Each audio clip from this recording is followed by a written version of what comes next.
I still remember the sound of her laugh that night, sharp, careless, almost proud. Cut through me like glass. She stood in our kitchen, arms crossed, her expression defiant. "You're being dramatic, Adam," she said, rolling her eyes. "Just because I cheated doesn't mean I have to leave. People work through things." Her words hung there, venom disguised as reason. I stared at her, searching her face for even a flicker of remorse. There was none. Just the same cool detachment I'd seen growing for months. Little moments of distance, half-truths, phone calls she took in the hallway. But hearing her say it out loud, that was something else entirely. I'd found out 2 nights before. It wasn't a cliché lipstick on the collar moment. No, it was quieter, crueler. A late-night ping from her phone left face down on the couch while she showered. A message that flashed across the screen. "Last night was amazing. Same time tomorrow." The name was saved under Laura Work. But I knew instantly it wasn't a woman. The message before that confirmed it. "I miss your skin already." I didn't confront her right away. I sat there, the phone burning in my hand, the world spinning slower and sharper all at once. My stomach twisted with disbelief, my heart pounding so hard I could hear it. I scrolled screenshots, deleted chats, photos, plans made carefully while I worked overtime to pay for her new car.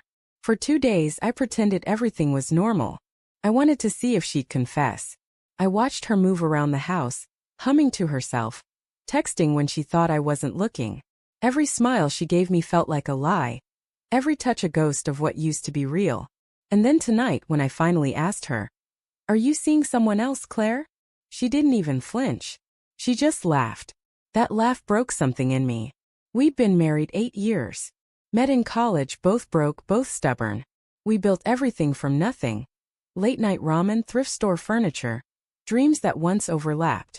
When I got my first real job, she was the one who believed in me. Somewhere along the way we stopped being us. She said I worked too much. I said she stopped caring. We drifted, like 2 people rowing in opposite directions but pretending we were still in the same boat. But even in our worst moments I never thought she'd betray me like that. "You think I should pack up and go because of one mistake?" she said, setting her glass down with a loud clink. "I've seen couples survive worse, Adam. Grow up." "One mistake," I repeated. "You've been seeing him for months." Her face tightened. For the first time she realized I knew more than I should. "You went through my phone?" she snapped. "I went through our phone bill," I said. "You're not even smart enough to hide your tracks." Her jaw clenched. "That's low." I laughed bitterly.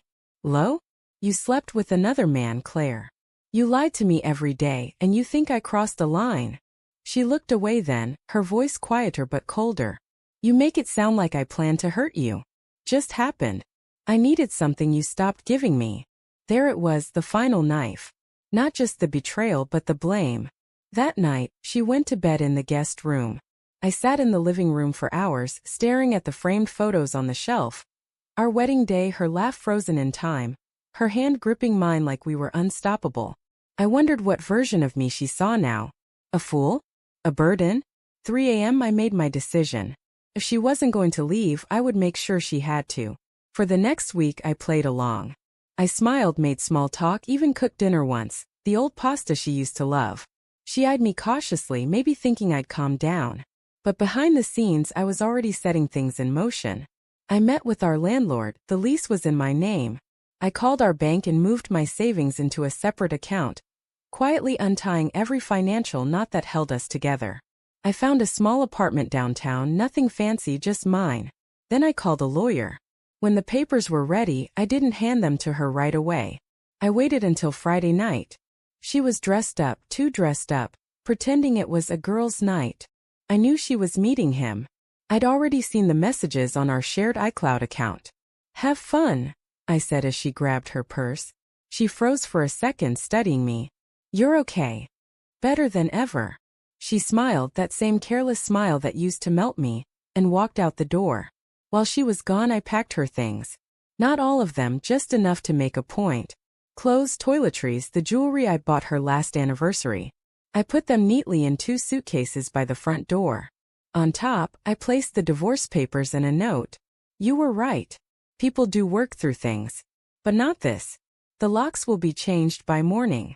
Then I turned off the lights and waited. It was after midnight when she came home. The sound of her heels echoed across the floor.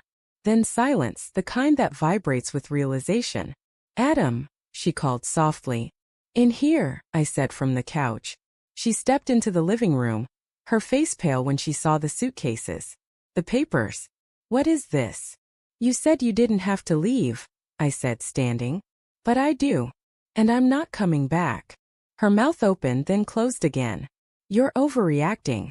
We can fix this. Fix what? The months you spent lying to me? The man you just came back from seeing? Tears welled in her eyes, maybe guilt, maybe panic. It wasn't like that. Stop. My voice cracked. You don't get to rewrite this. She looked at the note, her lip trembling. You're really doing this? I already did. She stared at me for a long moment, as if trying to summon the man who used to forgive her, who used to make everything okay. But that man was gone. Fine, she whispered finally. You'll regret this. Maybe she meant it as a threat. Maybe she believed I'd miss her so much I'd crawl back. But as I watched her drag those suitcases out the door, I felt something I hadn't felt in months: peace. The next morning the house was quiet. Empty but not hollow. I brewed coffee and sat by the window, watching the sunlight creep across the floorboards. Felt strange, the freedom, the ache, the finality. I checked my phone once, expecting maybe a message from her. There was one. You're heartless. I didn't reply. Instead, I opened a new message, one I'd been too afraid to send for years, to my sister, whom I'd pushed away after Mom's funeral because Claire said she didn't like her energy. Hey, I know it's been a while. I could use some family tonight. She replied instantly. You always have us. Come by. And for the first time in a long time I smiled. Sometimes betrayal doesn't shatter you. It reveals what you've been blind to. I'd spent years thinking love was about endurance, about holding on no matter what. But that night, watching Claire walk away, I realized love also means knowing when to let go. She mocked me for not being strong enough to stay. But walking away, quietly, deliberately, without rage, that was the strongest thing I'd ever done. And as the sun rose on my first morning alone, I whispered to the empty room. You were wrong, Claire. You had your plans, but I had mine. Then I closed the door behind me and never looked back.